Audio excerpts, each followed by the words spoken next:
One of the reasons that we're interested in the shape of the graph for any new family of functions is that thinking about the shape of the graph will help us get to grips with the domain and range of that family of functions. So considering first a positive odd integer exponent. If I graph any positive odd integer power function, I'm going to get a graph on some set of axes that looks like either this or this. Now, which shape I'm going to get depends on a combination of those two coefficients. But for purposes of considering the domain and range, it doesn't actually matter. Because we see that, vertically, each of these graphs extends indefinitely, and horizontally, that's also the case. So the domain and range are just all real numbers when we have a positive odd integer power function. And we also see that these graphs are going to pass the horizontal line test. In other words, this function is 1-to-1. So positive odd integer power functions are as nice as the linear functions, right? Their domain and range is always all real numbers, and they're always 1-to-1. That's about as nice as you can get. We can see that by looking at the graphs. Of course, at this point, we've just got graphs generated by computers to look at. So it might also be valuable to think about this numerically. Right? We can see that obviously this function is defined for any input. And when we take an odd power of a positive number, we get a positive number. When we take an odd power of a negative number, we get a negative number. So we can get any positive or negative number as output. And again, looking at the input, we're talking about the domain. And looking at the output, we're talking about the range. Okay, positive odd integer powers. The domain is all real numbers. The range is also all real numbers. What about even powers? Well, we'll still have almost as nice a function, but now we have one of these U-shaped or N-shaped curves. And it's actually easier to tell which one we'll have. We'll have a U-shaped curve whenever this coefficient outside the base function is positive, and we'll have an N-shaped curve whenever that coefficient is negative. To think about what is that top or bottom part, it's useful to think about this numerically, right? This function is definitely defined for any input. But this part, the part inside the base function, we're doing some stuff to x, and then we're taking an even power.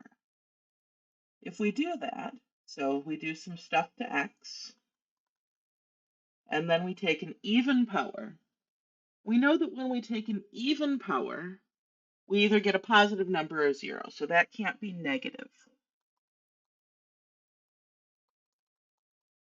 So that means here we have something that's at least zero.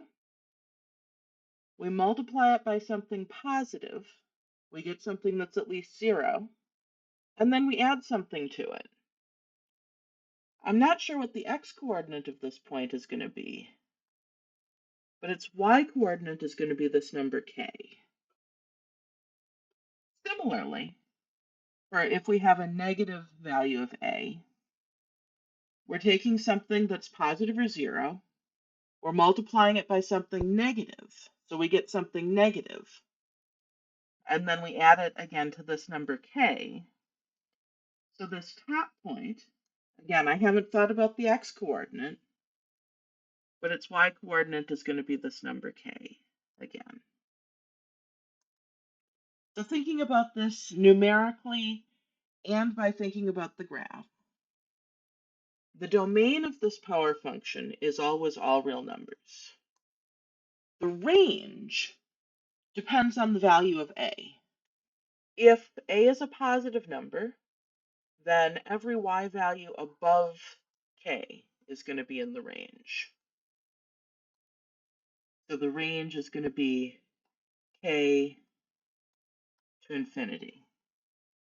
If a is negative, so we have one of these n-shaped curves, then any real number below k is going to be in the range. So the range is going to be negative infinity up to k. And crucially, unlike the odd power functions, if we have an even positive integer power, then the function is not one-to-one, right? It fails the vertical line test. So let's take a minute and think about the domains and ranges of just a few example power functions. Here we have f of x is 2 times x minus 3 to the 4th power plus 1. So our exponent is even.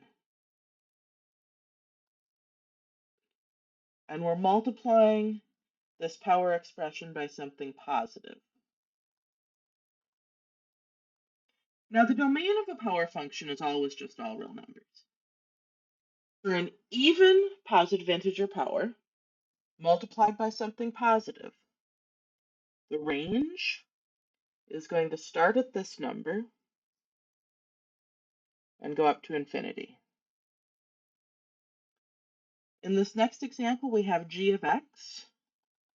Again, we have an even exponent, but now it's multiplied by something negative. The domain of a power function is always all real numbers, but then for an even power multiplied by something negative, the range is going to have a top at this number. So the range goes up to 5, and it's everything less than that, so negative infinity up to 5.